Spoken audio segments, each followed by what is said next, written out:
পদ্মজা ইলমা বেহেরোজ পর্ব 40। আসসালামু আলাইকুম। আজকে আমি পদ্মজা উপন্যাস পর্ব 40 আপনাদেরকে পাঠ করে শোনাবো।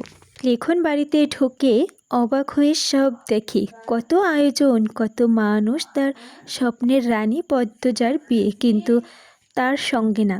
ভাবতে লিখনের বুকটা সেট করে উঠল। মেরে খুব আগ্রহ নিয়ে সুদর্শন লিখনকে দেখছে। লিখন পূর্ণার বারান্দায় দেখে এগিয়ে এসে প্রশ্ন করলেন, কেমন আছো পূর্ণা? পূর্ণা খুশিতে উৎকণ্ঠে জবাব দেয়, ভালো, খুব ভালো। ভাইয়া আপনি? পূর্ণা থেমে গেল। অনেক তার উচ্চ গলার স্বর শুনে তাকিয়ে আছে, তাই চুপসে গেল। আস্তে আস্তে বলল, এত দেরিতে আসলেন কেন? আপার তো বিয়ে, আপনি আপাকে নিয়ে পালিয়ে যান। পূর্ণার এমন কথায় লিখন হাসলো, আদুরে কণ্ঠে জানতে চাইল, আন্টি কোথায়? পূর্ণা ঝটপট করে বলল, আপনি বসুন ঘরে, আমি আম্মাকে নিয়ে আসছি। লিখনকে সদর ঘরে বসিয়ে পূর্ণা ছুটে গেল রান্নাঘরে। হেমলতা রান্না করছিলেন, পাশে অনেকেই আছে। পূর্ণা ইশারায় বাইরে আসতে বললে হেমলতা তাই করলেন। পূর্ণা ফিসফিসিয়ে জানালো, লিখন ভাই এসেছে। কোথায়, বসতে দিয়েছিস? হ্যাঁ দিয়েছি, তুমি আসো। হেমলতা ব্যস্ত পায়ে হেঁটে সদর ঘরে যান। এসে দেখেন দুজন বয়স্ক মহিলা অনবরত লিখনকে প্রশ্ন করে যাচ্ছে, সে কোথা থেকে এসেছে, এই বাড়িতে কি হয়, পদ্মজার মতো চোখ কেন, পদ্মজার আসল বাপের ছেলে নাকি, এমনও আরও যুক্তিসহীন কথাবার্তা।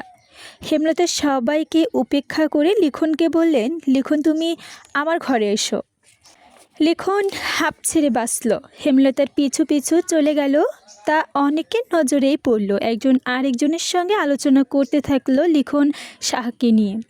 সবাই ভেবে নিয়েছে পদ্মজা যার সন্তান, এই ছেলেও তার সন্তান। এজন্যই সবার মাঝ থেকে তুলে নিয়েছে হেমলতা, নয়তো কথায় কথায় ধরা পড়ে যাবে।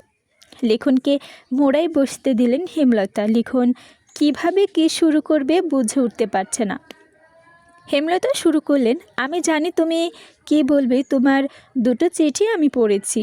লিখন লজ্জা পেল, তবে স্বাভাবিক হয়ে গেল পরক্ষণেই। হেমলতা বললেন, দেখো লিখন, পরিস্থিতি তার হাতে নেই। অন্য সময় হলে আমি পদ্মজাকেও তোমার হাতে তুলে দিতাম। তুমি নম্র, ভদ্র, বুদ্ধিমান ছেলে, কমতি নেই কিছুতেই, কিন্তু এখন তা সম্ভব নয়। তবুও পদ্মজা তোমাকে নিজের মুখে যদি চায়, আমি তাৎক্ষণিক তাকে তোমার হাতে তুলে দিব, কিন্তু সে চাইবে না, কারণ সে তোমাকে ভালোবাসে না। আমার কথাগুলো শুনে কষ্ট পেও না, আমি সরাসরি কথা বলি। পদ্মজার দৃষ্টি অনুভূতি আমার চেনা, সে তোমাকে ভালোবাসেনি কখনো। শুধু তোমার মন ভাঙবে ভেবে মায়া হচ্ছে, কষ্ট পাচ্ছে। তুমি বাড়ি ফিরে যাও, কষ্ট হবে ভেবেই বলছি, ফিরে যাও। লিখন কয়েক সেকেন্ড চুপ রইল, তারপর তার চোখের দৃষ্টি মাটিতে রাখা। তারপর বলল, আন্টি, মেয়ের ভালোবাসা দেখেছেন, অন্যের সন্তানেরটা দেখবেন না? অন্যের অনেক সন্তানই আমার মেয়েকে ভালোবেসেছে, সবার কথা ভাবা কি সম্ভব? হেমলতার কথায় ভীষণ আহত হয় লিখন। তার মনে হচ্ছে সে কঠিন পাথরের সঙ্গে কথা বলছে। দুই চোখ জ্বলছে ভীষণ, মনে হচ্ছে এখনই কান্না করে ফেলবে। লিখন কয়েক সেকেন্ড চুপ থেকে তার ছেলে হয়ে কাঁদা ভীষণ লজ্জার ব্যাপার। লিখন নিজেকে সামলানোর চেষ্টা করলো। হেমলতা কঠিন স্বরে বললেন, তুমি পদ্মজার রূপে প্রেমে পড়েছ। লিখনের সঙ্গে সঙ্গে চোখ তুলে তাকালো, বলল, আন্টি ক্ষমা করবেন, কিছু কথা বলি। পৃথিবীতে যে কয়টা সফল প্রেমের গল্প আছে, তার মধ্যে 99% সৌন্দর্যের টানেই শুরু হয়, এরপর আস্তে আস্তে ভালোবাসা গভীর হয়। মানুষটাকে নিয়ে ভাবতে গিয়ে, স্বপ্ন দেখতে গিয়ে ভালোবাসা আকাশ ছুঁয়ে ফেলে। সময়ের ব্যবধানে যে মানুষটা শিরা উপরের শিরায় বিরাজ করতে শুরু করে, তখন তার অন্যান্য গুণ চোখে ভাসে। ভালোবাসা আরও বাড়ে, কারো কারো তো দোষও ভালো লেগে যায়। অবস্থা এরকম হয় যে রূপ নষ্ট হয়ে গেলেও মানুষটারে আমার চাই। এই জন্য বুড়ো বয়সে কুঁচকে যাওয়া মানুষটাকেও ভালোবাসতে ইচ্ছে করে, অথচ শুরুটা হয় সৌন্দর্য দিয়েই।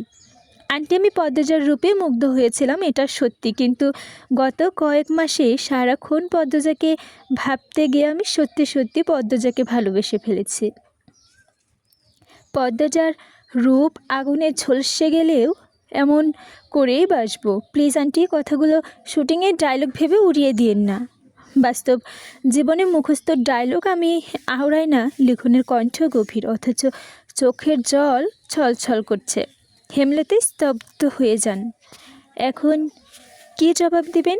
ভালোবাসার বিরুদ্ধে কোনো শক্তি কাজে আসে? আদৌ কি ভালোবাসার বিরুদ্ধে যুদ্ধ করা যায়?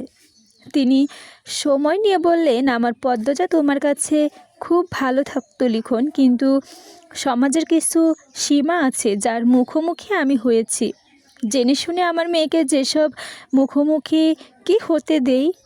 লিখন হাত জোর করে বলল, প্লিজ আন্টি। হেমলতা এক দৃষ্টি লিখনের দিকে তাকিয়ে আছেন। তিনি সিদ্ধান্তহীনতায় ভুগছেন। এমন তো কখনো হয় না। পদ্মজার জন্মের পর সিদ্ধান্তহীনতায় কখনো ভোগেননি। যে কোনো একটা পথ বেছে নিয়েছেন, আর তাতেই পদ্মজার মঙ্গল হয়েছে। এবার এমন হচ্ছে কেন? কেন তিনি নিজের অবস্থা থেকে সরে যাচ্ছেন? পদ্মজার জীবন নিয়ে যেন ভেসে আছেন মাঝ নদীতে। চারদিকে স্রোত, মাঝে নেই বৈঠানি। আমির না লিখন, কার কাছে ভালো থাকবে পদ্মজা? হেমলতার শরীর ভীষণ খারাপ লাগছে। তিনি দুর্বল কণ্ঠে বললেন, এত বোঝো যখন, তখন নিজেকেও সামলাতে পারবে। বাড়ি ফিরে যাও। আন্টি, আমার বেঁচে থাকতে কষ্ট হবে।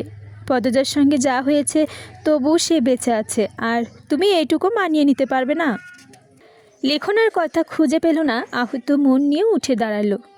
চলে যেতে ঘুরে হেমলতা দাঁড়াতে বললেন, ভীষণ ক্লান্ত লাগছে। তবু হেঁটে লিখনের সামনে এসে দাঁড়িয়ে বললেন, নিজেকে শক্ত রেখো। তোমার এখনও অনেক পথ যাওয়া বাকি। কারোর জন্য কারো জীবন থেমে থাকে না। ভাগ্যে যা থাকে তাই হয়।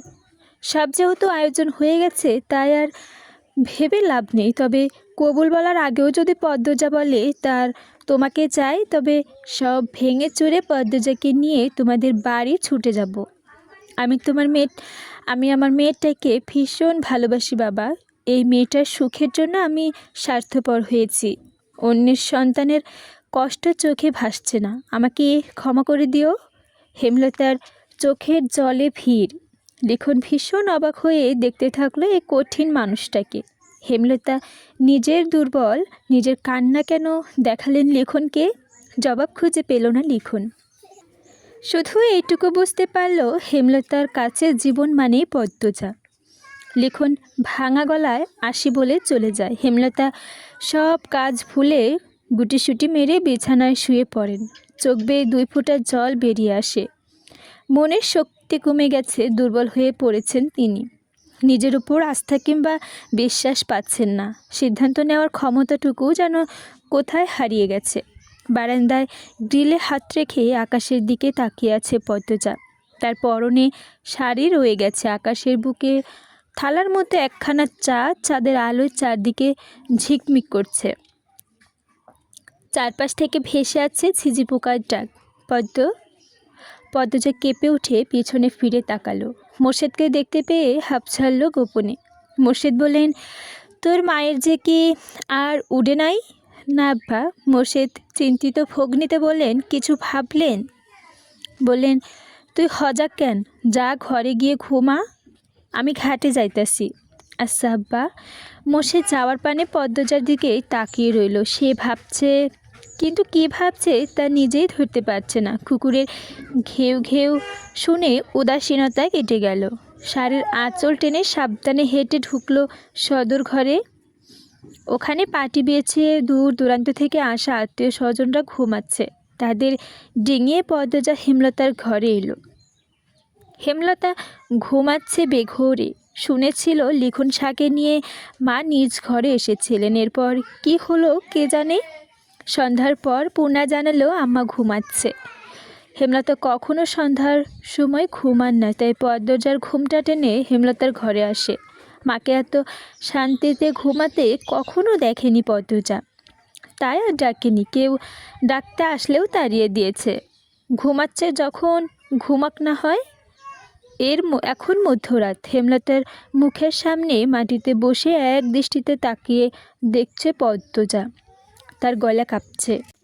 শ্বশুরবাড়ি কীভাবে থাকবে সে? মাকে ছাড়া 2 দিন থাকতে গিয়েও এত বড় ঝড় বয়ে গেল, আর এখন কিনা সারা জীবনের জন্য মায়ের ছায়া ছেড়ে দিতে হবে। এই মুখটা না দেখলে তার দিন কাটে না, এই মানুষটার আদুরের শাসন ছাড়া দিন সম্পূর্ণ হয় না।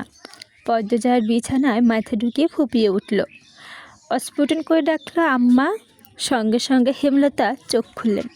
পদ্মজা খেয়াল করলো না সে কাঁদতে কাঁদতে চাপা স্বরে বলছে, তোমাকে ছাড়া কিভাবে থাকবো আম্মা? বিয়েটা করাটা কি খুব দরকার ছিল? ছিল। পদ্মজা চমকে গিয়ে মাথায় হাত তুলল, গলার স্বর আগের অবস্থায় রেখে বলল, কেন আম্মা? সব জানতে নেই মা। পদ্মজা মাথা নত করে নাক টানছে। হেমলতা বলছেন, বিয়ে হতেই হবে, বর বদল হলে সমস্যা নেই। তোর কি আর কাউকে পছন্দ? প্রশ্নটা শুনে পদ্মজা বিব্রত হয়ে গেলেন। হেমলতা প্রশ্নটা করতে গিয়ে অস্বস্তি বোধ করছিলেন। পদ্মজা মাথা 2 পাশে নাড়িয়ে জানালো তার আলাদা কাউকে পছন্দ নেই। হেমলতা উঠোনে বসেন, চুল খোপা করতে করতে প্রশ্ন করলেন, রাত কি খুব হয়েছে? কারো সাড়া নাই যে? মাঝরাত, আর তুই জেগে থেকে কাঁদছিস? মৃদু ধমকের স্বরে বললেন। পদ্মজা নিরুত্তর। হেমলতা জানালো বাইরের চেয়ে দেখলে চাঁদের আলোয় চারদিক উজ্জ্বল। আজ জ্যোৎস্না রাত, চাঁদের আলোয় গলে ঘরের মেঝেতে এসে পড়েছে। তিনি বিছানা থেকে নামতে নামতে পদ্মজাকে তাড়া দিয়ে বললেন, শাড়ি পাল্টে সালোয়ার কামিজ পরে নে। কেন আম্মা? যা বলছি কর। পদ্মজা ঘরে গিয়ে শাড়িটা পাল্টে নিল। উঠোনে এসে দেখে হেমলতার হাতে বৈঠা। পদ্মজা অবাক হয়ে প্রশ্ন করলো, হাতে বৈঠা কেন? পূর্ণাকে নেব? নেওয়া উচিত। যা, ওকে ডেকে নিয়ে। প্রান্ত প্রেমা যেন টের না পায়। পদ্মজা অসহায়ের মতো তাকিয়ে রইল মায়ের দিকে। হেমলতা তাড়া দিলেন, যা তো। হতদত্ত হয়ে ছুটে গেল পদ্মজা। কয়েক মিনিটের মধ্যে ফিরল পূর্ণাকে নিয়ে। বেচারি ঘুমে ঢুলছে। হেমলতা ঘাটে এসে দেখেন মোর্শেদ নৌকায় বসে বিড়ি ফুকাচ্ছেন। নৌকা ছাড়ো। মোর্শেদ 2 মেয়ে আর বউকে দেখে হচকচিয়ে গিয়েছেন। তার মধ্যে হেমলতা যেভাবে বললেন নৌকা ছাড়ো, তা শুনে আরও ভরকে গেল। চোখ বড় বড় করে প্রশ্ন করলেন, কেন, কি হইল? মোর্শেদের প্রশ্নের জবাব না দিয়ে পদ্মজা পূর্ণাকে নিয়ে হেমলতা নৌকায় উঠে স্থির হয়ে বসলেন। বৈঠা মোর্শেদের দিকে বাড়িয়ে দিয়ে মিষ্টি করে হেসে বললেন, জ্যোৎস্না রাতে নৌকা ভ্রমণে বের হয়েছি আমরা। তুমি এখন আমাদের মাঝি। হেমলতা থামলেন, এরপর আঞ্চলিক ভাষায় বললেন, লও মাঝি, বৈঠা লও, ছাড়ো তোমার নৌকা। যত শিখে চাইবা তুমি ততই পাইবা। একসঙ্গে 4টে দুঃখী মানুষ হেসে উঠে মোর্শেদ বৈঠা হাতে নিয়ে নৌকা ছাড়লেন। হুট করে যেন অনুভব হচ্ছে যুবককালের রক্ত শরীরে টকবক করছে। এই তো তার সংসার, এই তো তার আনন্দ। রাতের নির্মল বাতাস বইছে, মাদিনী নদীর স্বচ্ছ জলের চাঁদের প্রতিচ্ছবি। কচুরিপানা ভেসে যাচ্ছে, সব কিছু সুন্দর মুগ্ধকর। পূর্ণার বুকের ভারটা খুব হালকা লাগছে। পদ্মজা প্রাণে ভরে নিঃশ্বাস নিল। রগে রগে যেন বয়ে গেল শান্তি। আল্লাহ তাআলা যেন প্রাকৃতিক সৌন্দর্য কোনো দুঃখী মানুষদের সুখী অনুভব করানোর মন্ত্র ঢেলে দিয়েছেন। মোর্শেদ নাকি গো? হিন্দু পাড়া থেকে কেউ একজন চেঁচিয়ে ডাকল। মোর্শেদ 1 হাত তুলে জবাব দিলেন, হ দাদা, আমি। রাইতের বেলা যাইতাছু কই? মেয়ে বউ লইয়া জ্যোৎস্না পোহাইতে বাইর হইছি দাদা। তোমারই দিন মা মিয়া। মোর্শেদ আর কিছু বললেন না, হাসলেন। ওপাশ থেকে আর কারো কথা শোনা গেল না। নৌকার আটপাড়া ছেড়ে হাওরে ঢুকে পড়েছে। শাসা করে বাতাস বইছে, গায়ের কাপড় উঠছে। হেমলতা 2 মেয়ের মাঝে এসে বসলেন। চাদর নিয়ে এসেছেন। 2 মেয়েকে 2 হাতে জড়িয়ে ধরে রেখেছেন। বাতাসের চাদর উড়ে প্যাত প্যাত আওয়াজ তুলছে। চাঁদটা একদম মাথার উপর তাদের সঙ্গে ঘুরছে। মোর্শেদ মনে সুখে গান ধরলেন, লোকে বলে বলে রে ঘর বাড়ি ভালা না আমার, কি ঘর বানাইমু আমি শূন্যেরও মাঝার, ভালা কইরা ঘর বানাইয়া কয়দিন থাকমু আর, আমি কয়দিন থাকমু আর। আয়না দিয়া চাইয়া দেখি, আয়না দিয়া চাইয়া দেখি, পাকা চুল আমার, পাকনা চুল আমার বলতেই পূর্ণা ফিক করে হেসে ফেলল। পদ্মজাকে ফিসফিসিয়ে বলল, আব্বা বোধ হয় এখনও জোয়ান হতে চায়। পদ্মজা হেসে চাপা স্বরে বলল, চুপ থাক, আব্বাকে সুন্দর গায়, মুর্শিদ গেয়ে যাচ্ছেন। এভাবিয়া হাসুন রাজা, হায়রে ঘর দুয়ার না বাঁধে, কোথায় নিয়ে রাখবো আল্লাহ, কোথায় নিয়ে রাখবো আল্লাহ, তাই ভাবিয়া কান্দে। লোকে বলে বলে রে, ঘর বাড়ি ভালা নাই আমার। জানতো যদি হাসন রাজা, হায়রে বাঁচবর কয়দিন, বানাইতো দালান কোঠা করিয়া রঙিন। লোকে বলে ও বলে রে, ঘর বাড়ি ভালা নাই আমার। মোর্শেদ থামলেন। 3 মা মেয়ে একসঙ্গে হাতে তালি দিলেন। সেই আওয়াজে মুখরিত হয়ে উঠল চারপাশ। এত সুন্দর রাত বারবার ফিরে আসুক। মোর্শেদ হা করে তাকিয়ে থাকেন সামনের থাকা 3টি মানুষদের দিকে। তাদের চোখে মুখে খুশির ঝিলিক মারছে, অথচ তিনি জানেন একজন কতটা দুঃখী। মোর্শেদ ঢোক গেলে লুকায়িত এক সত্যের কষ্ট পূরণ করে লুকিয়ে যান। হেমলতা আর তিনি ছাড়া এই কলিজা ছেঁড়া কষ্টের কেউ জানে না। মুর্শিদ হেসে বললেন, এই অভাগা মাঝিকে কি আপনারা আপনাদের মাঝে জায়গা দেবেন? মুর্শিদের কণ্ঠে শুদ্ধ ভাষায় মিষ্টি আবদার শুনে পদ্মজা পুলকিত হয়ে উঠল। আর সব কিছু কত সুন্দর। পূর্ণা বলল, দেব, এক শর্তে, নৌকা চালানোর বিনিময়ে সুখী যদি না নেন। মুর্শিদ মেয়ের রসিকতা শুনে হাহা করে হাসলেন। সেই হাসি বারবার প্রতিধ্বনিত হয়ে ফিরে আসে কানে। তিনি বৈঠা রেখে হেমলতার সামনে এসে বসেন। নৌকা নিজের মতো যেদিকে ইচ্ছা ছুটে চলছে। মুর্শিদ হেমলতাকে বললেন, 2টা শরীরে খালি তুমি ধৈরা রাখবা, ছাড়ো তো এবার, আইরে তোরা আমারে ধৈরা। পদ্মজা অবাক হয়ে মায়ের দিকে তাকালো। হেমলতা যে বললেন, পদ্মজা মুর্শিদের ডান পাশে বসো আর পূর্ণা বা পাশে। মুর্শিদ পূর্ণাকে এক হাতে, পদ্মজাকে আর এক হাতে জড়িয়ে ধরে হু হু করে কেঁদে উঠেন। অপরাধী স্বরে বললেন, আমি বাপ হইয়াও পারি নাই আমার শরীরে বেজ্জতির হাত থেকে রক্ষা করতে, মাফ করে দিস তোরা। মুর্শিদ কখনো এত আদর করে পদ্মজাকে জড়িয়ে ধরেননি, এই প্রথম ধরেছেন। আবার পদ্মজার চোখ দুটি জলে ভরে ওঠে। হেমলতা মুর্শিদের পায়ে কাছে বসলেন। মুর্শিদ হাঁটুতে মাথা রেখে 2 মেয়ের হাত চেপে ধরলেন। কেটে যায় অনেকগুলো মুহূর্ত। নৌকা হাওরের পানি স্রোতের একবার এদিকে আর একবার ওদিকে যাচ্ছে। বাতাসের চারপাশে চোখের জল শুকিয়ে মিশে গেছে ত্বকের সঙ্গে। নিস্তব্ধতা ভেঙে পদ্মজা বলল, আজ আমি বুঝলাম জীবনের সুখ বা দুঃখ কারোটাই চিরস্থায়ী নয়। দুঃখে মর্মরতা না হলে সুখের সময়টা তৈরি করে নিতে হয়, তাহলে জীবন সুখকর মুহূর্ত আসে। আবার শুভ সৌভাগ্য সঙ্গে থাকে না। দুনিয়ার লীলা খেলার স্বার্থে দুঃখ বারবার ফিরে আসে। হেমলতা পদ্মজার দিকে না তাকিয়ে পদ্মজার ডান পাশে পরম মমতায় চুমু খেলেন। 4টা অর্ধেক হয়ে এসেছে, খুব তাড়াতাড়ি আকাশে মিলে যাবে। পদ্মজা ইলমা বেহেরোজ, পর্ব 41। আজকে আমি পদ্মজা উপন্যাসটি আপনাদের মাঝে পর্ব 41 পাঠ করে শোনাব। হাওরে বিশাল জলরাশি, কখনো ঢেবে উত্তাল পাতাল, আবার কখনো মৃদু বাতাসে জলের উপর চাঁদের পোতের ছবি খেলা। নৌকা বাজারের দিকে যাওয়ার পথে ধরলেন, তাই মুর্শিদ নিস্তব্ধতায় বৈঠক ভেঙে বৈঠা নিয়ে বসলেন। নৌকা নিয়ন্ত্রণে এনে যেতে থাকেন রাধাপুর হাওরের দিকে। ওনার খোমটা আড়ালে কখন খোপা খুলে গেছে পদ্মজা খেয়াল করেনি। হেমলতা দেখেন পদ্মজার চুল হাওরের জলে ডুবে আছে। তিনি মৃদু স্বরে পদ্মজাকে বললেন, চুল ভেজে যাচ্ছে মা। পদ্মজা জুতে সামনে নিল, খোপা করে খোমটা টেনে বলল, কখন খুলে গেছে খেয়াল করিনি। অনেকক্ষণ কেউ কোনো কথা না বলে হেমলতা চাঁদের দিকে তাকিয়ে আছে এমন মনে। পদ্মজা ডাকল, আম্মা।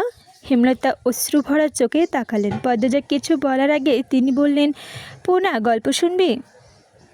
পূর্ণা গল্প বলতে পাগল, শুনতে খুব ভালোবাসে। খুশিতে বাকবাক্যম হয়ে বলল, শুনব। কষ্টের গল্প, কিন্তু গল্প হলেই হলো। হেমলতা হাসলেন। পদ্মজা নড়ে চড়ে বসল। সে আন্দাজ করতে পারছে তার মা তাকে কোন গল্প বলবে। হেমলতার 2 হাতে জলে নিয়ে মুখ ধুয়ে নিলেন। এবার মুর্শিদের দিকে তাকিয়ে হাসলেন। পেছন ঘুরে বসে পদ্ম প্রশ্ন করল, মুখ না দেখে গল্প শুনতে ভালো লাগবে না? পূর্ণা মুখ গোমরা না করতে বলছিল। পদ্মজা এক হাতে খপ করে ধরে আটকে দিল। মাকে বলল, যেভাবে ইচ্ছে বলো। হেমলতা বড় করে দম নিয়ে বলা শুরু করলো। আব্বার প্রথম স্ত্রী মারা যায় অল্প বয়সে।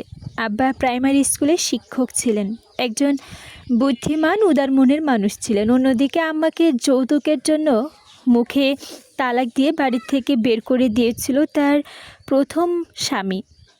বাপের সংসারে এসে সমাজে তোপে পড়তে হয় আম্মাকে। আব্বার উদার মন ছিল, তাই তিনি আবলা অসহায় আম্মাকে বিয়ে করার সিদ্ধান্ত নেন। আমার নানার কাছে বিয়ের প্রস্তাব দেন। নানান সন্দেহে রাজি হয়ে যান। রাজি হবে নিবান কেন? স্বামীর বাড়ি থেকে বের করে দেওয়া বিবাহিত নারীকে কেই বা বিয়ে করতে চায়? আম্মা আবার বিয়ের বছর দেড় হতে না হতেই হানি আপার জন্ম হয়। তার 2 বছরের মাথায় আমার আগমন ঘটে। কথার মাঝে পদ্মজা পুলকিত হয়ে বলল, সেদিন নিশ্চয় গাছে গাছে ফুল ফুটেছে। হেমলতা ম্লান হেসে বললেন, শুনেছি আমার গায়ের রং দেখে আম্মার নাক কুঁচকেছিল। আমার বয়স যখন 3 মাস তখন আম্মা আগের স্বামী আমাকে ফিরিয়ে দিতে এসেছিল। আব্বা তখন আর্থিক সমস্যায় ছিল, দিনে 2 বেলা খাওয়াতে হিমশিম খেতেন। তাই বিপদে পাশে থাকা আব্বাকে সহ আমাদের 2 বোনকে ছেড়ে স্বার্থপর মা পালিয়ে যায় তার প্রথম স্বামীর কাছে। আব্বা ছোট ছোট 2 মেয়েকে নিয়ে মাঝ নদীতে পড়েন, কিন্তু আল্লাহর সহায় ছিলেন। আব্বার ফুপু সাহায্যের হাত বাড়িয়ে দেন, চলে আসেন আমাদের কাছে। আবার আমার দায়িত্ব নেন। হুট করে আবার আর্থিক অবস্থা উন্নতি হয়ে থাকে। গৃহস্থিতে রহমত ঝরে পড়ে। 5 বছর পর আম্মা ফিরে আসে। বিধ্বস্ত অবস্থায়, ফর্সা মুখ মারের চোটে দাগে দাগে বিশ্রী হয়ে গেছে। তবে একা আসেনি, 2 বছরের এক ছেলেকে নিয়ে ফিরে এসেছে। এখন আমাদের কুঁড়ে ঘরে বদলে বিশাল বাড়ি হয়েছে। আব্বা প্রথম মানেননি। আম্মা আব্বার গায়ে পড়ে কাঁদে, ক্ষমা চায়। আব্বা আবার আগের কথা ভুল করেন, মেনে নেন। আমার আবার সাহায্য করতে পারতো না, কিন্তু আব্বার চোখের মনে ছিলাম। আবার আড়ালে আমার দ্বারা নির্যাতিত হয়েছে প্রতিদিন। 6 বছর হতে স্কুলে ভর্তি করে দেন আব্বা। হানিয়াপা তখন স্কুলে পড়ে। আমি থমকে কেন? আম্মা অধৈর্য হয়ে বলল, পদ্মজা। হেমলতার ভ্রুকুটি করে বললেন, আম্মার ব্যাপারে আর বলতে ইচ্ছে হচ্ছে না। এখন অনুতপ্ত, আফসোস করে কাঁদে। বলতে ভালো লাগছে না। শীতল বাতাসে সবার শরীর কাটা দিচ্ছে। চাদরটা ছোট হয়ে গেছে অনেক। মোর্শেদ এক ধ্যানে বৈঠা নিয়ে জল ঠেলে নৌকা নিয়ে এগিয়ে যাচ্ছেন সামনের দিকে। হেমলতা আবার বলতে শুরু করলেন, মেট্রিক দেওয়ার পর আম্মা পড়তে চাচ্ছিল না। মেট্রিক দেওয়ার পর আমাকে পড়াতে চাচ্ছিল না। আব্বা তখন ঢাকায় কলেজে পড়ার সুযোগ পায়। হোটেলে উঠি। আব্বা নিয়মিত টাকা পাঠাতেন, জিনিসপত্র। কলেজে আমি সবার ছোট ছিলাম। সবাই হা করে তাকিয়ে থাকতো। শাড়ি পরতাম বলে একটু বড় লাগতো অবশ্য। সব সময় সুতি শাড়ি পরে বেনি বেঁধে রাখতাম। কারোর সঙ্গে মিশতাম না, ভীষণ ভীতু ছিলাম। রিমঝিম নামে খ্রিস্টান এক মেয়ের সঙ্গে বন্ধুত্ব হয়। মেয়েটা এত সুন্দর ছিল দেখতে, ঠিক তোর মতো। চোখের মনে ছিল খোলা। তার নাকি শ্যামলা মানুষ ভালো লাগে, তাই নিজে চেয়ে আমার সাথে বন্ধুত্ব করে। কয়েকদিনের ব্যবধানে আমরা খুব ঘনিষ্ঠ হয়ে পড়ি। ইংলিশে যাকে বলে বেস্ট ফ্রেন্ড। রিমঝিমের সঙ্গে মাঝে মাঝে ওর বড় ভাই আসতো, নাম ছিল যেসু। যেসু একদম রিমঝিমের আরেক রূপ। চোখ ধাঁধানোর সৌন্দর্য ছিল 2 ভাই বোনের। যেসু ভাইয়া বলে ডাকতাম তাকে। যেসু ভাইয়া মজা করে বলতেন, ধর্ম এক হলে হেমলতাকেই বিয়ে করতাম। পদ্মজা, ফোন না খারাপ লাগছে শুনতে? না মা, এক স্বরে বলল দুজন দুজন। পদ্মজা বলল, পরে কি হলো? তখন অলন্দপুর থেকে রাজধানীতে চিঠি পৌঁছাতে 2 সপ্তাহ লাগতো। একদিন কলেজ ছুটির পথে হানিয়াপার চিঠি পেলাম। পাশে রিমঝিম ছিল। যেসু ভাই সবে মাত্র এসেছে রিমঝিমকে নিয়ে যেতে। চিঠি পড়ে জানতে পারি আব্বা হাওড়ে গিয়েছে মাছ ধরতে। আব্বা নৌকা চেয়ে কয়েক হাত দূরে নৌকায় সুজন নামে একজন ছেলে ছিল। তখন ভারী বর্ষণ হচ্ছিল, বজ্রপাত হচ্ছিল একটার পর একটা। একটা বজ্রপাত সুজনের উপর পড়ে, সঙ্গে সঙ্গে ছেলেটা ঝলসে যায়। আব্বা ছিটকে পড়েন জলে। দুজন থেকে একজন জেলে ঘটনাটি দেখতে পায়। তারা আব্বাকে তুলে নিয়ে যায় বাড়িতে। এরপর থেকেই আব্বা কানে শুনতে পায় না, ঠিক করে হাঁটতে পারে না, মস্তিষ্ক অচল হয়ে পড়ে। এই খবর শোনার পর হাউমাউ করে কান্না শুরু করে। কখনো একা অলন্দপুরে আসেনি, আব্বা গিয়ে আনছেন। খুব অসহায় হয়ে পড়ি, কী করে বাড়ি যাব। যিশু ভাই সব শুনে আমার কান্না দেখে বলেন বিকেলের ট্রেনে অলন্দপুরে নিয়ে যাবেন। আমি তখনও কাঁদছিলাম।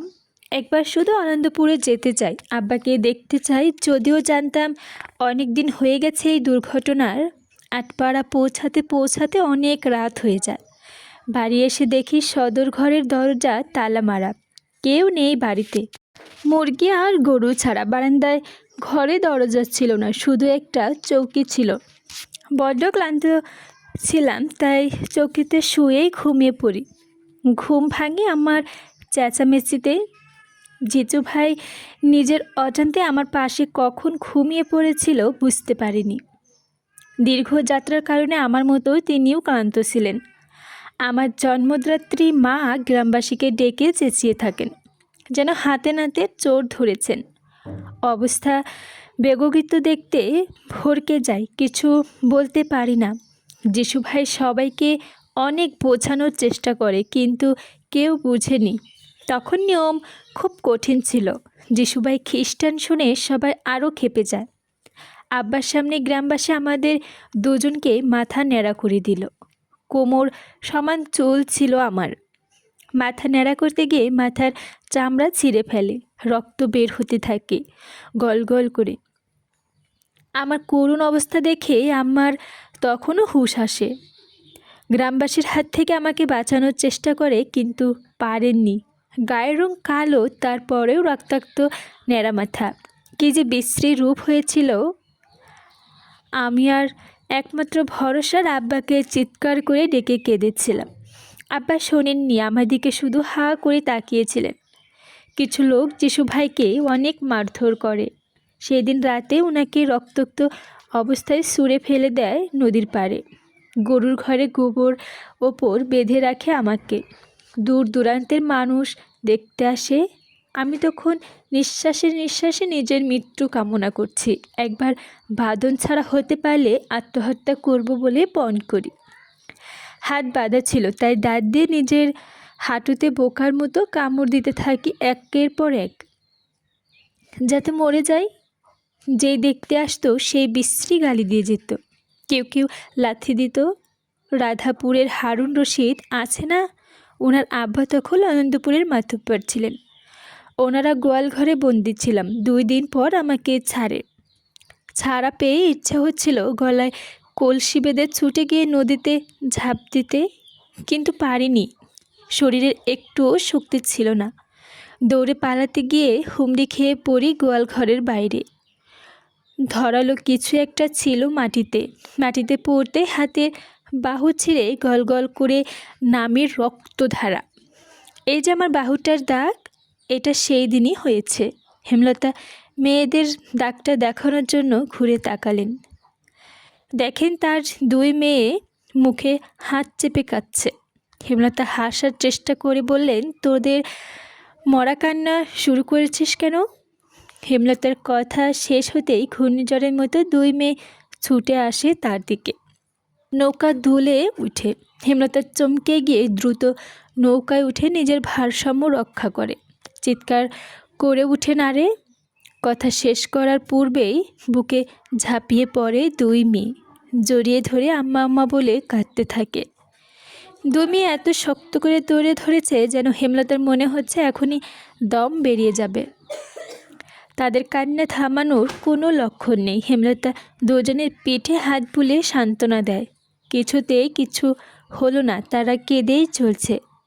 হেমলতা কঠিন স্বরের ভান করে মুর্শিদকে উদ্দেশ্য করে বললেন, নৌকা ঘোরাও, এদের আর কিছু বলবো না। পদ্মজা ঠোঁট কামড়ে কান্না আটকাতে বলল, আর কাঁদবো না পূর্ণা, আর কাঁদিস না, তোমাকে শুধু জড়িয়ে রাখি। হেমলতা পদ্মজার মাথায় চুমুর দিয়েও রাখলেন। রাখ।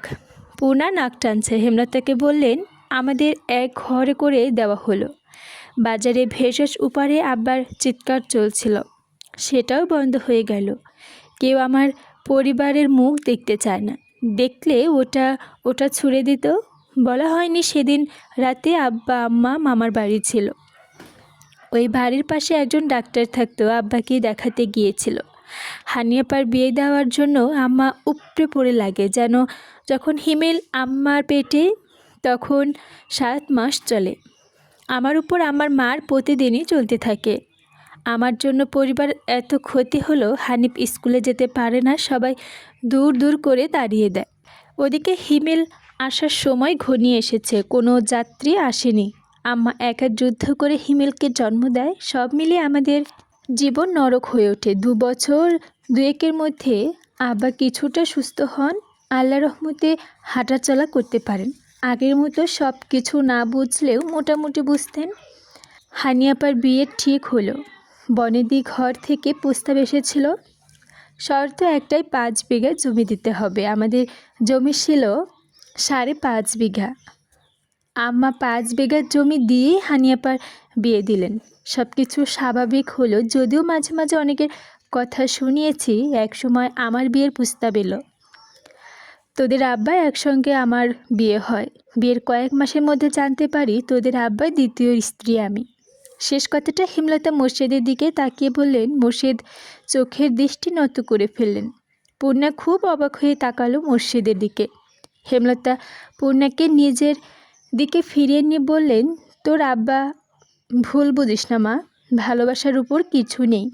সে তার প্রেমিকাকে ভালোবেসে লুকিয়ে বিয়ে করেছিল, কাউকে জানতে দেয়নি। আমাকে তার পছন্দ ছিল না। একসময় বিরক্তি হয়ে আমার মারধর করে, ভীষণ বদমেজাজি আর জেদি ছিল তোদের আব্বা। জেদ করে তোদের দাদা বিয়ে করিয়েছিলেন। তার রাগ মেটাতে আমার উপর বাদ দে যেসব কথা। 1971 সাল, মুক্তিযুদ্ধ শুরু হয়। যান বাঁচানোর তাগিদে মানুষ যেদিকে পারে পালাতে থাকে। অলন্দপুরের পাকিস্তানি ক্যাম্প তৈরি হয়। শহর থেকে একটা দল আসে, যারা যুদ্ধ করতে, তাদের যুদ্ধের জন্য প্রস্তুত করতে। তোদের আব্বা তার প্রথম স্ত্রীর কাছে বেশি থাকতো। আবার তোর 2 চাচা যুদ্ধে চলে যায়। আমি একা ছিলাম খালি বাড়িতে। চারদিকে অত্যাচার, জুলুম। ইচ্ছে করে দেশের জন্য কিছু করতে মনে সাহস নিয়ে স্কুলের প্রধান শিক্ষকের সঙ্গে যোগ করি। তিনি কমান্ডার আবু কালামের সঙ্গে যোগাযোগ করিয়ে দেন। প্রধান শিক্ষক গোপনে গ্রামে যুবক যুবতীদের অনুপ্রেরণা দিতেন যুদ্ধের জন্য। এক সময় খবরগুলো পাকিস্তানিরা পেয়ে গেল, তিনি শহীদ হলেন। ট্রেনিংয়ে অংশ নিয়ে হয়ে উঠলাম একজন মুক্তিযোদ্ধা। প্রথম অপারেশনে আমরা সফল হই, উড়িয়ে দিই অলন্দপুরের ক্যাম্প। এরপরে চলে যায় আরেক এলাকায়, হাতে রাইফেল নিয়ে পরবর্তী অপারেশনে নামি। তখন ধরা পড়ে যায় পাকিস্তানিদের হাতে। বন্দি হয়ে কারাগারে থাকি। স্বচক্ষে দেখি ধর্ষণ, শারীরিক অত্যাচার, কি বর্বরতা তাদের। রড দিয়ে পিটিয়েছে, পিঠের দাগগুলো এখনও আছে। কারো কয়েকদিন থাকতো, হয়তো আমি ধর্ষিত হতাম। তার আগে আবু কালামের বুদ্ধির কাছে হেরে গেল তারা। ফেরার আগে চোখ বন্ধ করে এক নিঃশ্বাসে 2 জনকে ছুরি দিয়ে হত্যা করে আসি। দেশ স্বাধীন হয়, চারদিকে স্বাধীনতার উল্লাস। আমি তখন হাসপাতালে চিকিৎসাধীন, আরও অনেকেই ছিল সেই হাসপাতালেই। জেসু ভাইও চিকিৎসা চলছিল, তিনিও একজন মুক্তিযোদ্ধা। রিমঝিমের সঙ্গে ফের দেখা হলো। 1 মাস লাগলো সুস্থ হতে। ফেরার সময় সঙ্গে আসলো রিমঝিম আর জেসু ভাই। পথে বারবার করে বললাম, তোমাদের মতো দেখতে যেন আমার একটা মেয়ে হয়। অলন্দপুরে বাজারে নামিয়ে ওরা আর আসেনি। ফের যদি গ্রামের লোকজন দেখে ফেলে। কিন্তু আমার আশঙ্কাই ঠিক হলো, অনেকেই জেসু ভাইয়ের সঙ্গে আমাকে দেখে ফেলে। বাড়ি ফিরে দেখি তোদের আব্বা এসেছে। 3 মাস পর জানতে পারি আমি মা হব। মনে প্রাণে একটা সুন্দর মেয়ে চাইতে থাকি আল্লাহর কাছে। ঘুমালে স্বপ্ন দেখি রিমঝিমকে, আর আমার মন খুব চাইতো রিমঝিমের মতো সুন্দর একটা মেয়ে যেন হয়। ঠিক তাই হলো, কিন্তু রটে গেল বদনাম। অনেকেই বলে তারা যিশুর সঙ্গে আমাকে দেখেছে। এতদিন যিশুর কাছে ছিলাম, তারই সন্তান পদ্মজা, সেই জন্যই এত সুন্দর আর এত মিল। তোদের আব্বাও বিশ্বাস করলো, আল্লাহ চাইলেন সব পারে, কেউ বিশ্বাস করলো না। কিন্তু জানিস পদ্ম, তোর জন্মের পর থেকেই আমি অলৌকিকভাবে খুব শক্ত আর কঠিন হয়ে পড়ি। কেউ কিছু বললে সঙ্গে সঙ্গে জবাব দিয়ে দেই। তোর সম্পর্কে কেউ কিছু বললে আসলে দা দিয়ে তেড়ে দিই। এ খবর ছড়িয়ে পড়ে সব জায়গায়। তার মধ্যে কমান্ডার আবু কালাম আসেন অলন্দপুরে। গ্রামের অনেকের যুদ্ধ হয়েছিল, আমি ছাড়া আর একজন ফিরেছিল, বদরুদ্দিন নাম। বদরুদ্দিন এবং আবুল কালামের কাছ থেকে গ্রামবাসী জানতে পারে আমি একজন যুদ্ধ করেছি। হেমলতা একজন মুক্তিযোদ্ধা। এ খবর শোনার পর থেকে সবাই মোটামুটি সমীহ করে চলতে থাকে, একটা শক্ত জায়গা দখল করে বাঁচতে থাকি। প্রতিটা ঘটনা আমাকে ভেতরে ভেতরে শক্ত করেছে। তুই জন্মের পর বুঝেছি আমি অনেক কিছু পারি, একা চলতে পারি। কথা শেষ করে হেমলতা হাঁপ ছাড়লেন। চাঁদ ডুবে গেছে অনেকক্ষণ আগে, কিছুক্ষণের মধ্যে ফজরের আজান পড়বে। পদ্মজা পূর্ণা স্তব্ধ। এই দুনিয়া বাঁচার দুটি পথ, চুপ থাকো নয়তো প্রতিবাদ করো। কিন্তু আমার নিয়ম বলে সামনে চুপ থেকে আড়ালে আবর্জনাটাকে ছুঁড়ে ফেলে দাও, যাতে এই আবর্জনা প্রভাবে আর কিছুই না পচে যায়। হেমলতা শেষের কথা শেষ করে পদ্মজার রগে রগে শিহরিত জাগল। সে দূরে চোখ রেখে কিছু ভাবতে থাকে। মানুষের জীবনে কত গল্প, কত যন্ত্রণা। হেমলতা নৌকা ঘোরাতে বললেন, মোর্শেদ তাই করল। বাড়ি ফিরতে হবে, আজ পদ্মজার গায়ে হলুদ। নৌকা চলছে ঢেউয়ের তালে তালে। আগে উত্তেজনাটা আর কাজ করছে না। একটা ইঞ্জিন ট্রলারের শব্দ পাওয়া গেল। চারজন চকিতে তাকালো সেদিকে। ট্রলারের একজন লোক, একজন ভেতরে সাদা কাপড়ে মোড়ানো কিছু একটা নিয়ে বেরিয়ে এলো। অবস্থা আলো সাদা কাপড়ে মোড়ানো বস্তুটি দেখে পিলে চমকে উঠল পূর্ণার। মানুষ মরার পর সাদা কাপড়ে যেভাবে মোড়ানো হয় ঠিক তেমন। এক মুহূর্ত পরেই লোক দুটি মোড়ানো বস্তুটি ছুঁড়ে ফেলে দিল পানিতে। মোর্শেদ চেঁচিয়ে উঠেন, কে রে? লোক দুটো একবার মোর্শেদের নৌকাটির দিকে দৃষ্টিপাত করে দ্রুত ট্রলারের ভেতর চলে গেলেন। মোর্শেদ তড়িঘড়ি করে বৈঠা চালিয়ে তাদের ধরতে পারল না। ট্রলারটির চোখের সামনে অদৃশ্য হয়ে গেল। যেখানে সাদা কাপড়ে মোড়ানো বস্তুটি ফেলা হয়েছে সেখানে মোর্শেদের নৌকাটি পৌঁছাতেই হুট করে হেমলতা ঝাঁপিয়ে পড়েন পানিতে। পদ্মজা আকস্মিক ঘটনাটায় চমকে গেলেন, আতঙ্ক নিয়ে ডাকল, আম্মা। হেমলতার দেখা নেই। পদ্মজা নৌকা থেকে ঝাঁপ দিয়ে যাবেন তখনই হেমলতা ভেসে উঠলেন। সাদা কাপড়ে মোড়ানো বস্তুটি। হেমলতা মুখ তুলে মোর্শেদ ও মেয়েদের উদ্দেশ্য করে বললেন, লাশ। পূর্ণার লাশ শুনেই কাঁপতে থাকে, অথচ পদ্মজাই স্থির ও ঠান্ডা। অন্যদিকে হেমলতা এই শেষ রাত্রিতে নদীর জলে ভেসে আসেন, দুই হাতে মৃত মানুষ জড়িয়ে ধরে। লাশটি নৌকা তুলতেই পূর্ণা ভয়ে কুকড়ে গিয়ে মোর্শেদের পাশে ঘেঁষে বসল। তার মনে হচ্ছে চারদিক থেকে প্রেতাত্মারা তাকিয়ে আছে, যে কোনো মুহূর্তে ঝাঁপিয়ে পড়ে ঘাড় মটকে দেবে। ঘাড় মটকানোর কথা ভাবতেই পূর্ণার ঘাড় শিরশির করে উঠল। ভূত ভূত বলে চেঁচিয়ে উঠল সে। হঠাৎ পূর্ণার চিৎকার শুনে মোর্শেদ ভয় পেয়ে যান। এমনিতে গায়ে কাটা দিচ্ছে লাশ দেখে তিনি পূর্ণাকে এক হাতে জড়িয়ে ধরে বললেন, কোনখানে ভূত? ডরাইছস না? মাথা কাছে বাঁধা দড়িটা খুলে কাপড় সরাতে একটা মৃত মেয়ের মুখ দেখা গেল। হেমলতা আর পদ্মজা দুজনেই ভেতর থেকে চমকে উঠল। হেমলতা এদিক ওদিক তাকিয়ে মানুষের উপস্থিত দেখে নিল। এরপর কণ্ঠ খাদে নামিয়ে বলল, চিনি না তো। তুই চিনিস? পদ্মজা মাথা নাড়িয়ে জানালো সে চেনে না। পরপরই মোর্শেদকে ডাকলো, পদ্মজার আব্বা, দেখেন তো আপনি চেনেন নাকি? মোর্শেদ উঠে আসতেই চাইলে পূর্ণা ধরে রাখে। মোর্শেদ পূর্ণাকে নিয়ে এগিয়ে আসে। মৃত মেয়েটার মুখ দেখে বলল, না এরে চিনি না। হেমলতা চিন্তায় পড়ে যান, শরীরের পশম কাটা দিচ্ছে। চারদিকে অন্ধকারে ঢাকা হিমশীতল বাতাস আর সামনে সাদা কাপড়ে মোড়ানো এক মেয়ের লাশ। তিনি ব্যথিত কণ্ঠে বললেন, কোনো মেয়ের বুক খালি হলো কে জানে। পদ্মজা বিড়বিড় করে ট্রলারের একজনকে চেনা চেনা লাগছিল আম্মা। হেমলতা ধৈর্যহারা হয়ে প্রশ্ন করলেন, কে? চিনেছিস? নাম কি জানিস? পদ্মজা ভাবছে, গভীর ভাবনায় ডুবে কিছু ভাবছে। হেমলতা প্রশ্নের জবাব বলল, নাম জানি না, দাঁড়াও আমি বলি লোকটা কেমন। পদ্মজার চোখ বুজে ফিরে গেল কিছুক্ষণ আগের মুহূর্তে। চোখ বোঝা অবস্থায় বলল, আব্বা যখন বলল কে রে, ঠিক তখনই লোকটা আমাদের দিকেই তাকিয়েছিল। লোকটার চোখগুলো ভীষণ লাল, অনেক মোটা, খুব কালো, মাথার চুল ছুটি বাঁধাচ্ছিল। এমন একজন লোক আমি স্কুলে ফেরার পথে অনেকবার দেখেছি। কথা শেষ করেই পদ্মজার চোখ খুলে খুশিতে গদগদ করে বলল, লোকটার দেখা পেলে আমি ঠিক চিনে ফেলবো আম্মা। চিনে কি হবে, প্রমাণ তো নেই। আর মেয়েটা মারা গেছে নাকি খুনি সেটা তো জানি না। প্রমাণ নেই তা ঠিক, কিন্তু মেয়েটা খুন হয়েছে আম্মা। এই দেখো মেয়েটার গলায় কত দাগ, আর পেটের কাছে দেখো রক্তের দাগ। নদীর পানি পুরোটা রক্ত মুছে দিতে পারেনি। হেমলতা অবাক হয়ে পদ্মজার কথা মতো খেয়াল করে দেখলেন।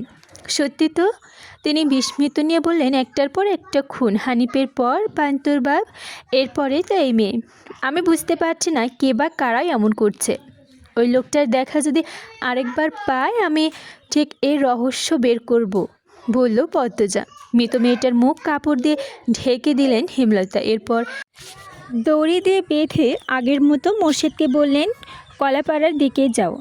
ওখানে কিসের কাম, বললেন মোর্শেদ। হেমলতা শান্ত কণ্ঠে বলল, কলা গাছের ভেলা বানিয়ে লাশটা ভাসিয়ে দেব, পানিতে ফেললে কেউ পাবে না।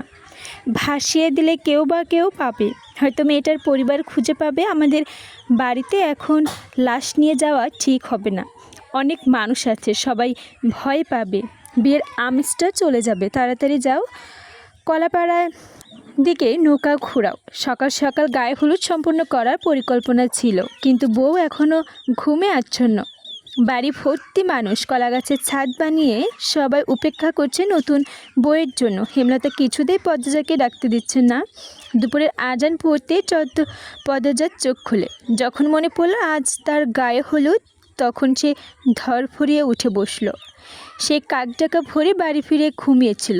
তারপর আর কিছুই মনে নেই। বালিশের পাশে হলুদ শাড়ি রাখা। পদ্মজার দ্রুত শাড়িটি পরে নিজেই ডাকলো কন্যাকে। বাইরে কোলাহল শোনা যাচ্ছে। পদ্মজার দরজা খুলতে 9 বছর বয়সী একটা মেয়ে চেঁচিয়ে বাইরে খবর দিল, পদ্মা আপার ঘুম ভাঙছে। হেমলতা রান্নাঘরের সামনে বসে মুরগি কাটছিলেন। হানি উঠান থেকে হনহনিয়ে এসে হেমলতার তেজস্ব কণ্ঠে বললেন, এবার তোর চাঁদকে নিয়ে যেতে পারি? হেমলতা হেসে অনুমতি দিলেন, যাও। হানি মঞ্জুরার সহ সম্পর্কে ভাবি এমন আরও 2 জন পদ্মজাকে নিয়ে ঘর থেকে বের হলো। গান গাওয়ার জন্য গীত গাওয়ানি মহিলাদের খুব সমাদর করে আনা হয়েছে। গ্রামের মহিলাদের মিলে গোলাকার হয়ে বসে গানের জালসা তৈরি করেছে। যারা যারা গান গাইতে পারে তারা চারপাশে ঘুরে ঘুরে গাইছে। পদ্মজাকে দেখে সবার মনোযোগ তার দিকে চলে গেল। গায়ে হলুদের স্থান বাড়ির পেছনে। মোর্শেদ পথ আটকানো গামছা কোমর বাঁধতে বাঁধতে বললেন, আমার শরীরে আমি লইয়া যামো। কথা শেষ করে মোর্শেদ পদ্মজাকে 5 কোলা করে তুলে নিলেন। হানি চেঁচিয়ে উঠে বললেন, আরে মেয়ে কী করেন? দুলা ভাইরা কোলে নেয় তো, বাপ নিলে বিয়া অশুদ্ধ হইয়া যাইব। পদ্মজার লজ্জায় শাড়ির আঁচল দিয়া মুখ ঢেকে ফেলল। অজানা অনুভূতির হাত পা কাঁপছে। উপস্থিত মানুষের উচ্ছ্বাস দ্বিগুণ বেড়ে যায়।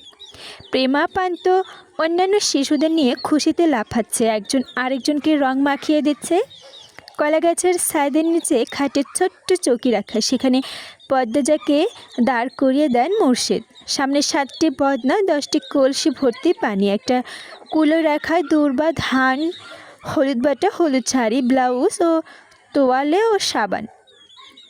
গীত গাউনিরা নেচে নেচে গীত গাইছে। শোনা যাচ্ছে, কালা বাউনের বেগুন ধলা ফুল, রুমালে গাঁথা তুল, কইনালো তোর দয়াল বাবাজির মায়ার তুল, বাড়ির বড়ইয়ের গাছে কুমড়া ফুল।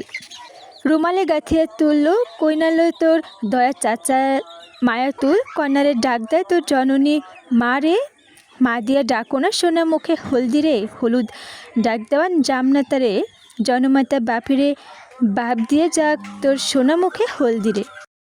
পদ্মজা ইলমা বেহেরোজ, আসসালামু আলাইকুম। আমি আজকে আপনাদেরকে পদ্মজা উপন্যাসটি পর্ব 42 পাঠ করে শোনাবো। গীতের তালে তালে ছেলেমেয়েরা একজন আরেকজনকে জোর করে ধরে হলুদ মাখিয়ে দিচ্ছে। পদ্মজার জন্য রাখা হলুদ অনেকেই নেওয়ার জন্য ওত পেতে আছে। হানির জন্যও পারছে না। হানি পাহারাদার হয়ে দাঁড়িয়ে আছেন। ছেলে অন্তত এসে হলুদ চাইলে হানি মার দেবেন বলে তাড়িয়ে দিলেন। হেমলতা ভিড় কমিয়ে চারদিক পর্দা দিয়ে ঘিরে ফেললেন। মানুষের গিজগিজ করছে বাড়ি, অথচ দিন কয়েক আগে এই পদ্মজার সম্মান লুটে নিতে দেখেছে দাঁড়িয়ে দাঁড়িয়ে। এই গ্রামবাসীর প্রতি কোনো সহানুভূতি নেই তার। ৬-৭ জন মহিলাকে নিয়ে হলুদের গোছল শেষ করলেন। অন্যান্য মহিলাদের না নেওয়াতে তর্ক বিতর্ক শুরু হয়ে গেল।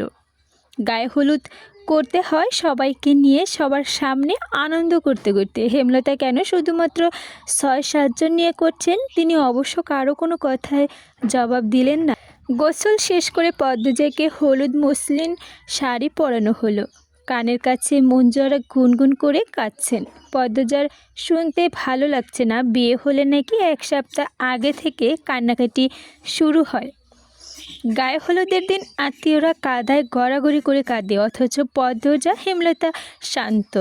পদ্মজাকে গায়ে হলুদের খাবার দেওয়া হলো বিশাল এক থালা, তাতে অনেক রকমের পিঠা, আস্ত একটা মুরগি, পোলাও, শাকসহ নানান পদ।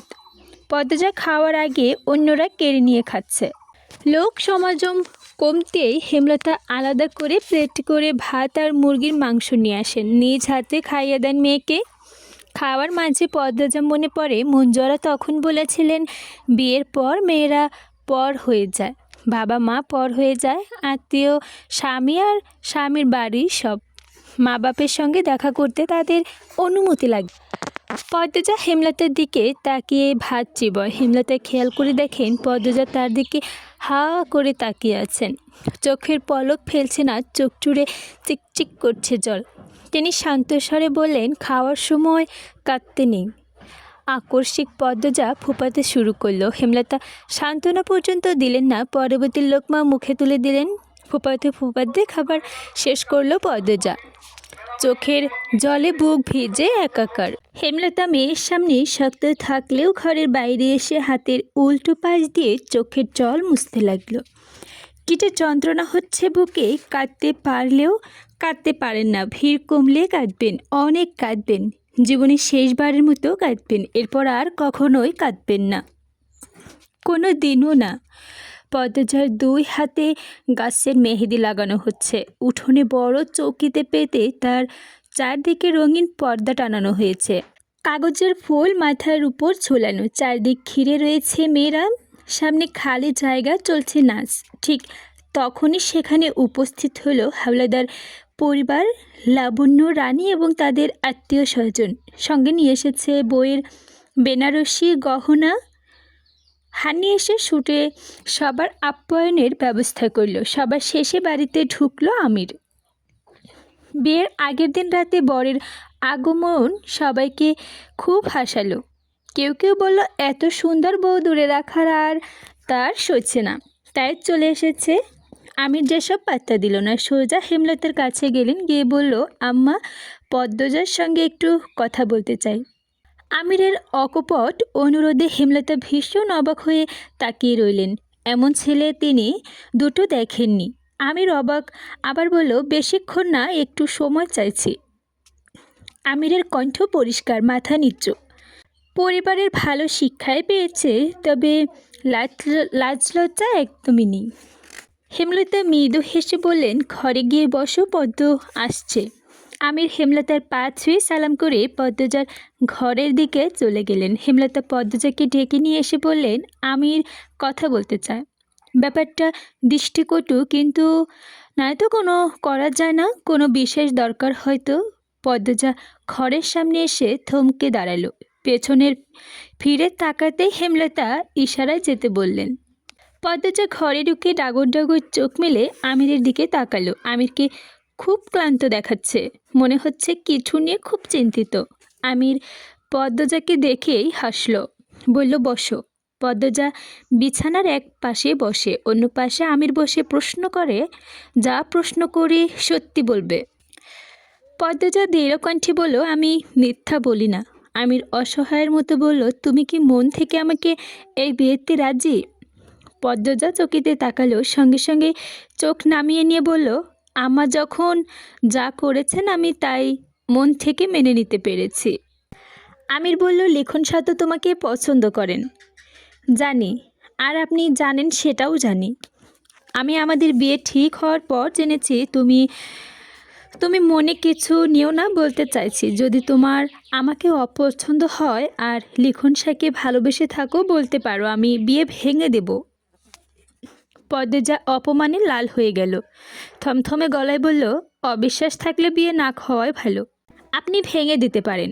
আমিরের চোখ কোটর থেকে বেরিয়ে আসতে চাইল। পদ্মজা ধারালো স্বরে কথা বলতে পারে। আমির ইতস্ত করে বলল, আমার কোনো অবিশ্বাস নেই। তোমার মনে কেউ না থাকলে আমার বিয়ে আমার সঙ্গেই হবে, আর কারোর সঙ্গে হতে দেব না।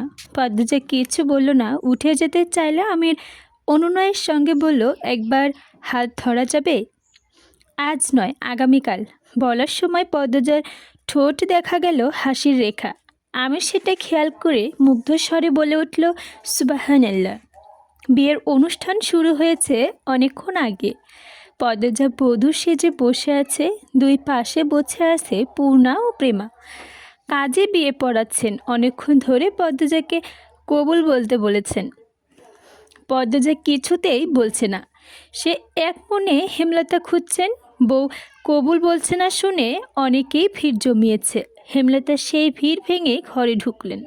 হেমলতাকে দেখে পদ্মজার ঠোঁটে হাসি ফুটে উঠল। ছলছলে চোখ নিয়ে 3 বার কবুল বলল সে। হেমলতার দুই চোখের পানি, ঠোঁটের হাসি পদ্মজাকে বধূ সাজবার পর এই প্রথম দেখলেন তিনি। লাল বেনারসিতে পদ্মজার রূপ যেন গলে গলে পড়ছে। পাশের ঘরে কে যেন কাঁদছে। হেমলতাকে দেখতে গেলেন।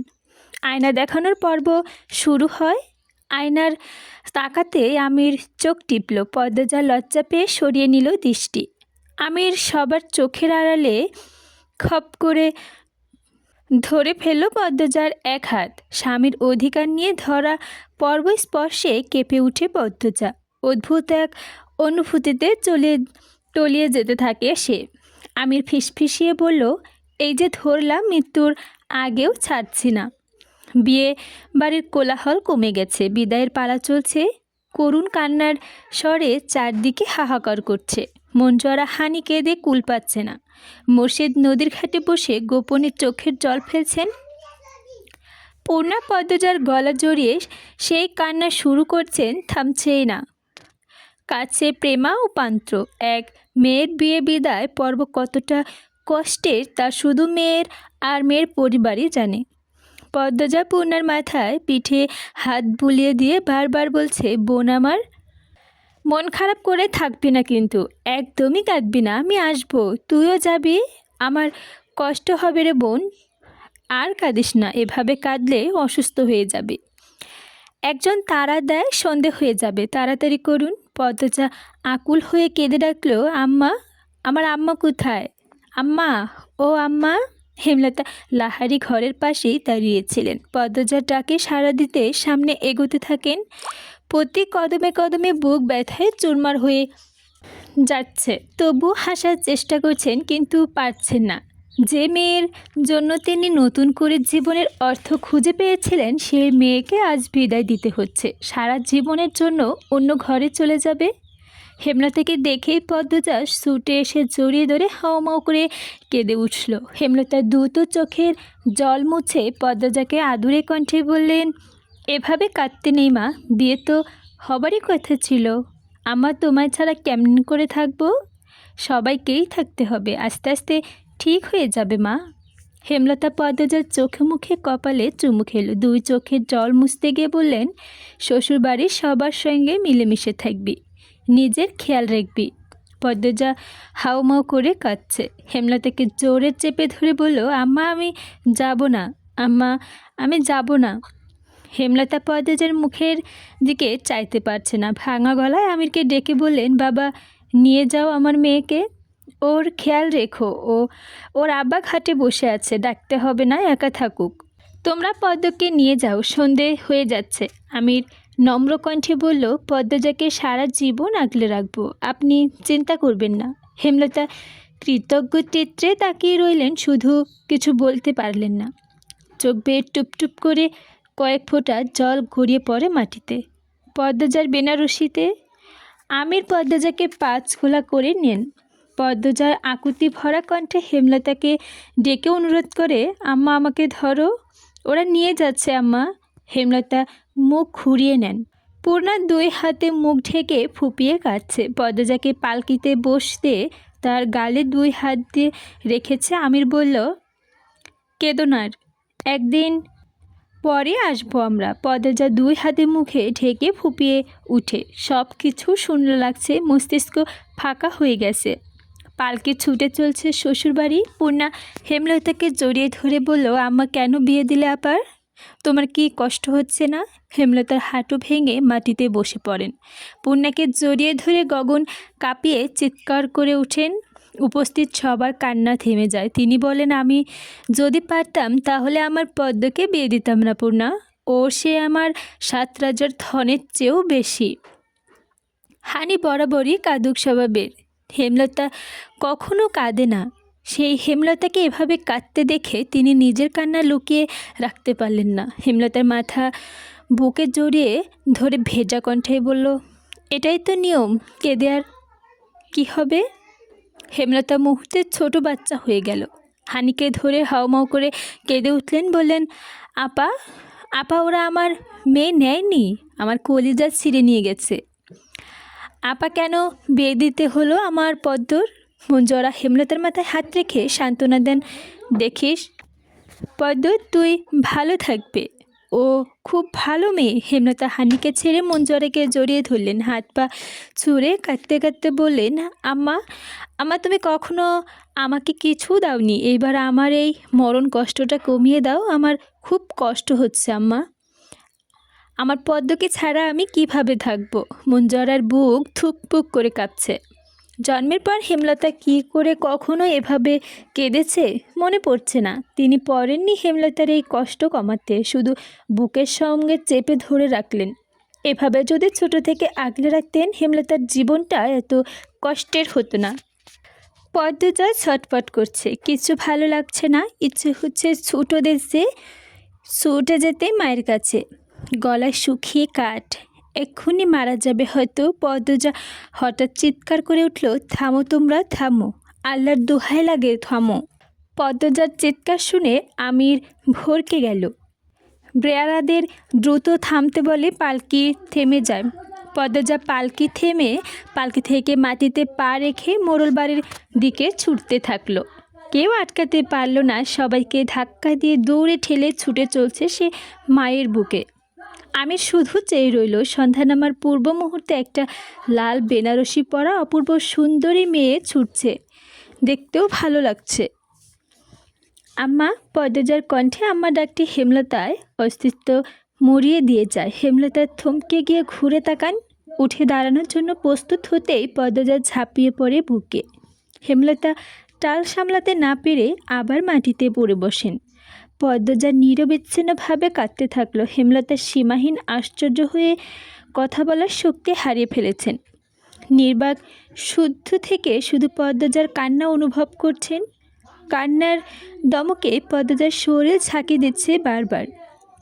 পূর্ণা পদ্মজাকে পেছন থেকে জড়িয়ে ধরে বলল, আপা আমরা আর যেও না। পদ্মজার অনুরোধ ছড়ে হেমলতাকে বলল, আম্মা আমি যাব না। হেমলতার দুই চোখ বেয়ে টপ টপ করে জল পড়ছে। প্রতি ফোঁটা জল পদ্মজার বুকে সাইক্লোন টর্নেডো সহ সব ধরনের দুর্যোগ বয়েই দিচ্ছে। হেমলতা শক্ত করে জড়িয়ে ধরলেন পদ্মজাকে। অশ্রুরুদ্ধ কণ্ঠে বললেন, কোথাও যেতে হবে না তোর। হেমলতা এহেন কথা শুনে হানি মঞ্জুরায় মাথায় বাজ পড়ল। সে কি কথা? হেমলতা একবার বলছেন, তাহলে কি সত্যিই যেতে দিবে না? তাহলে মেয়ের বেড়ে দেওয়ার কি দরকার ছিল? হানি শক্ত কিছু কথা শোনানোর জন্য প্রস্তুত হয়। তখনই হেমলতা পদ্মজাকে সরিয়ে দেন নিজের কাছ থেকে। চোখে মুখ শক্ত করে কাট কাট কণ্ঠে বললেন, এটা ঠিক করছিস না পদ্ম। এভাবে চলে আসা মোটেও অভদ্রতা নয়। আবেগে এত প্রশ্রয় দিতে নেই। বিয়ে দিয়েছে, এবার শ্বশুরবাড়ি যেতেই হবে। ওর তো আমির এসেছে। হেমলতা হাত বেয়ে মাটি থেকে উঠে দাঁড়ান। হঠাৎ মায়ের রূপে পাল্টে যাওয়াতে পদ্মজা স্তব্ধ হয়ে যায়। ঠাকুরে তাকিয়ে আছে। সে ভাবছে চোখের পলকে আম্মা পাল্টে কেন? এই তো মাত্রই কাঁদছিল। পদ্মজা নিজের চুলে আঙ্গুল প্যাঁচাতে প্যাঁচাতে হাসছে। তুষার রয়ে রয়ে প্রশ্ন করলো, হাসছেন কেন? পদ্মজা নাটকীয়ভাবে ব্যথিত স্বরে বলল, আপনি কাঁদছেন তাই। তুষার দৃষ্টি চোখের জল মুছল, মৃদু হেসে বলল, কাঁদছে নাকি? পদ্মজা হঠাৎ গুনগুনিয়ে কাঁদতে শুরু করলো। তুষার জানতে চাইল, আপনি কাঁদছেন কেন? মুহূর্তে পদ্মজার দাঁত কেলিয়ে হেসে ওঠে, চোখের জল ঠোঁটের হাসি নিয়ে বলল, মনে চাইল তাই। আম্মা বলতেন, যখন যা ইচ্ছে হয় তাই করতে ফেলতে, তাতে কারো ক্ষতি বা নিজের কোনো ক্ষতি না হলেই হলো। আপনার মায়ের খবরটা গতকাল শুনলাম, জানেন সারা রাত ঘুমাতে পারিনি। আপনার মনটা খুব নরম স্যার, কিন্তু কঠিন ভাব নিয়ে থাকেন, আমার আম্মার মতো। তারপর কি হলো? পদ্মজার চেয়ার ছেড়ে মেঝেতে বসে শিশুসুলভ ভঙ্গিতে বলল, আর তো বলবো না। তুষার শ্বাসরুদ্ধ কণ্ঠে প্রশ্ন করলো, কেন? পদ্মজা ঘাড়ে এক ঘাড়ে রেখে ক্লান্ত ভঙ্গিতে বলল, এমনি। হেয়ালি করবেন না পদ্মজা, আপনি ছাড়া এই রহস্যের কিনার অসম্ভব। আপনারা পুরো গ্রাম আপনার বিপক্ষে, খুনের কারণও কেউ বলতে পারছে না, আমরা তদন্ত করেও কুল পাচ্ছি না। পদ্মজার চোখ গরম করে তাকালো, কটমট করে বলল, বলবো না মানে বলবো না? তুষার দ্বিগুণ গলায় উঁচিয়ে বলল, তাহলে এইটুকে কেন বললেন? আমার ইচ্ছে হয়েছে তাই। আপনার ইচ্ছায় সব হবে না, যা খুশি করে নিতে পারেন। পরিস্থিতি বিগড়ে যাচ্ছে। পরিস্থিতি সামলাতে তুষার দুই হাতে মুখ ঢেকে রাগ নিয়ন্ত্রণ করে, এরপর ধীরে সুস্থে বলল, দেখুন, যদি সব খুলে না বলেন তাহলে আমি আপনাকে আইনের হাত থেকে বাঁচাতে পারবো না, নির্দোষ প্রমাণ করতে পারবো না। আর আমার মন বলছে আপনি দোষ করতে পারেন না। সব সময় মন সঠিক কথা বলে না। তাহলে বলছেন আপনি নির্দোষ না? পদ্মজা চোখ সরিয়ে নিল, হাসলো, কি যন্ত্রণা, কত কষ্ট সেই হাসিতে। চোখ ভর্তি জল নিয়ে আবার তাকালো তুষারের দিকে, বলল, আমি খুন করেছি, একই রাতে, একই প্রহরে, একই জায়গায়, একসঙ্গে 5 জনকে। আপনার আইন যা শাস্তি দেয় তাই আমি মাথা পেতে নেব। তুষার অধৈর্য হয়ে বলল, আপনার ফাঁসির রায় হবে পদ্মজা। আপনি বুঝতে পারছেন না, আমরা আপনাকে বাঁচাতে ইচ্ছা হচ্ছে, ওপারে যাওয়ার আপনার জরুরি। আমি সব রায় মেনে নেব।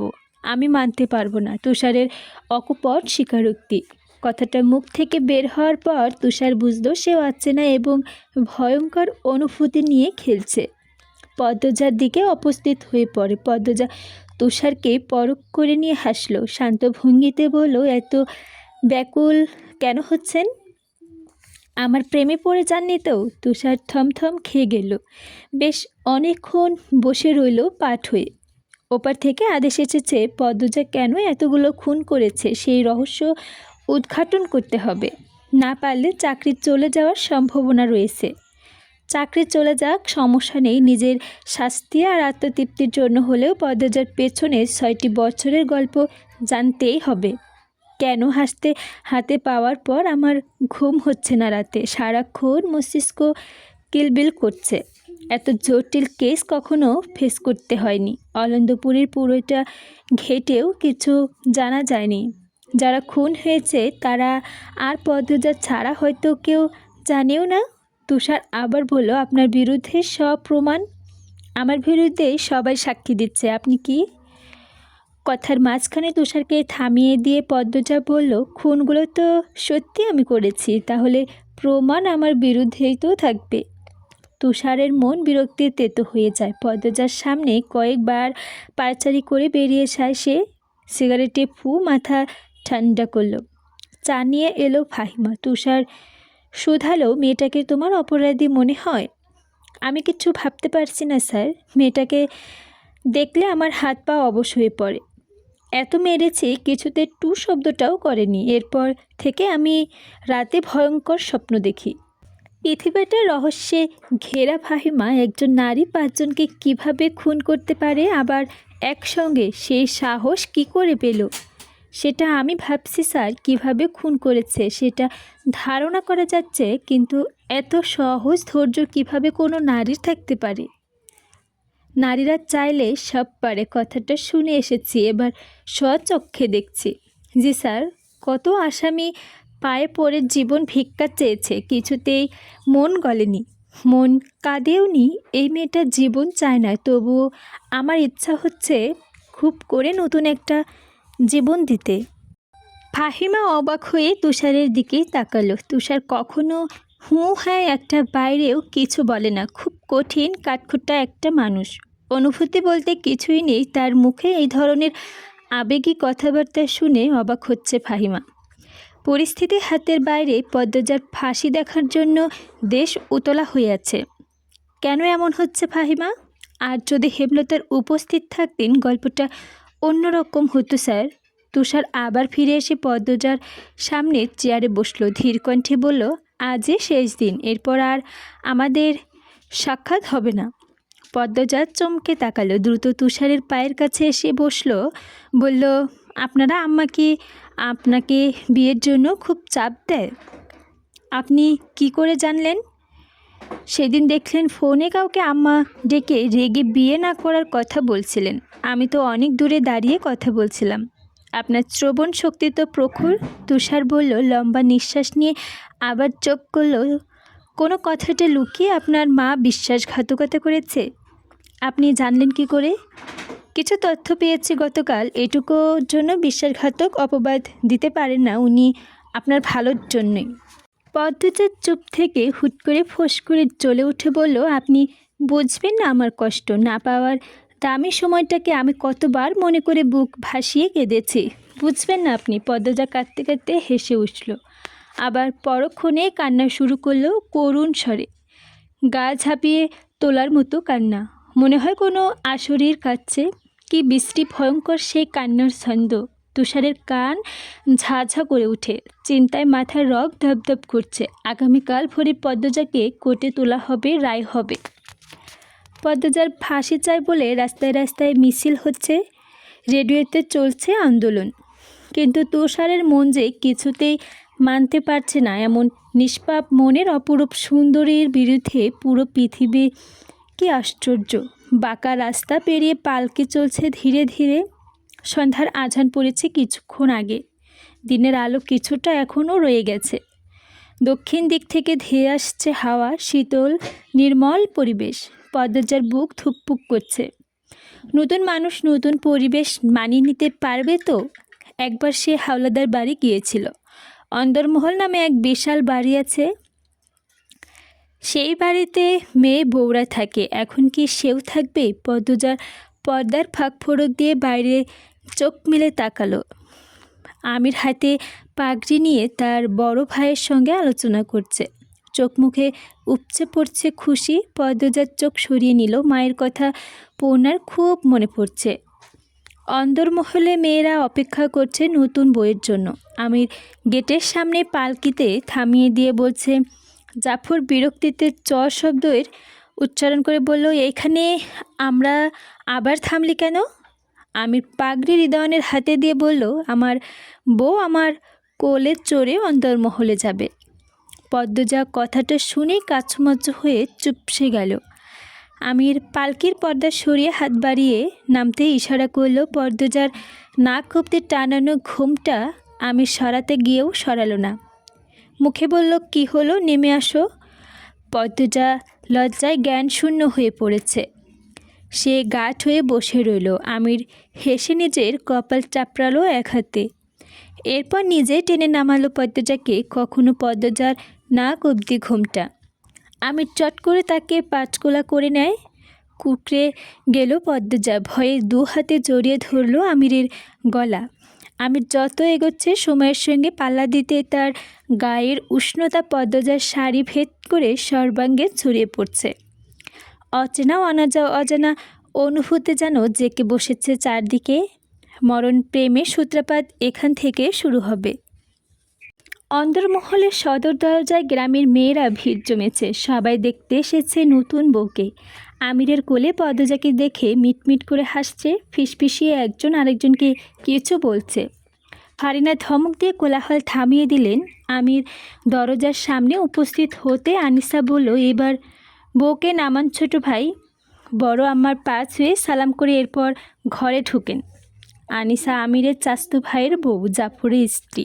দেশের বাইরে থেকে ঢাকায় স্বনামধন্য এক ভার্সিটির প্রফেসরের মেয়ে আনিসা।